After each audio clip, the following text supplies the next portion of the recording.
Hello, I'm Kevin Donaghy with Brokers.law.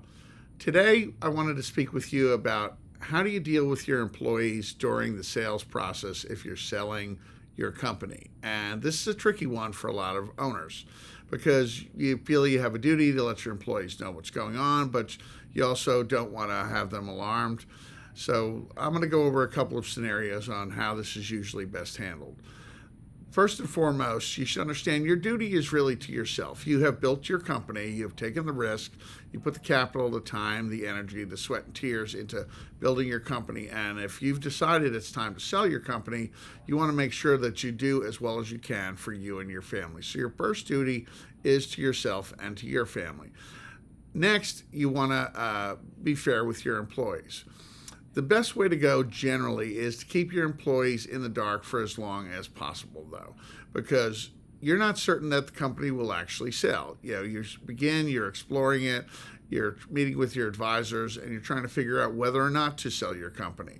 And this is not something you generally would have your employees involved in. Second, even when you begin to list your company, you usually keep everything very confidential. And you don't want to have your employees alarmed for no reason. And there's some very practical reasons for this, because some bad things can happen if the word gets out too early. Number one, your employees can become very agitated and upset, nervous, curious as to the process, to what's going on, and to what's going to happen to them. You may find yourself with employees in your office all day long wanting to know what's going on. You might also find that employees are coming into your office wanting to be put under contract. They want to know what's going to happen to them, or they want to have assurances from you.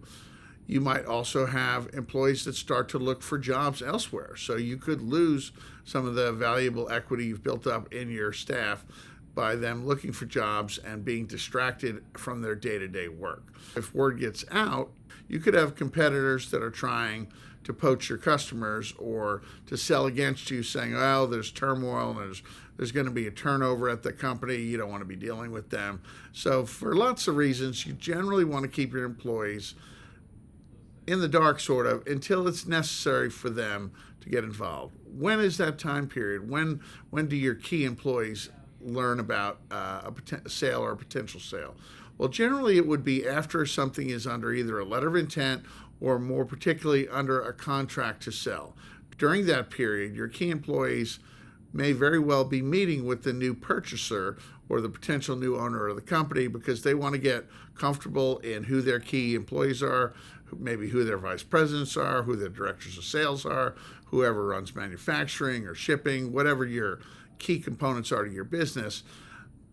The new purchaser likely will want to meet with some of the top people just to make sure that they are comfortable. This would occur during the due diligence process, which occurs after generally the agreement has been fleshed out in a contract that the parties have signed, where it looks like we're going to have a closing, provided the due diligence works out. So this would normally be the period that someone gets involved.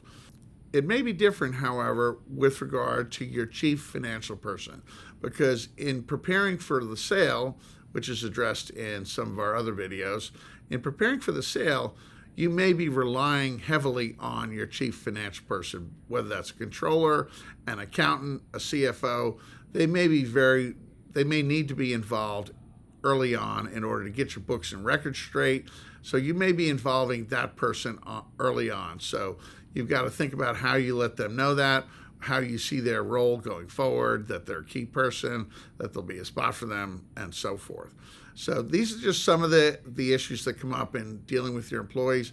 Generally, you want to keep the matter confidential. This is why we use non-disclosure agreements, non-solicitation agreements with the prospects that are looking at your company, because you don't want them contacting your employees. We don't want them contacting your customers.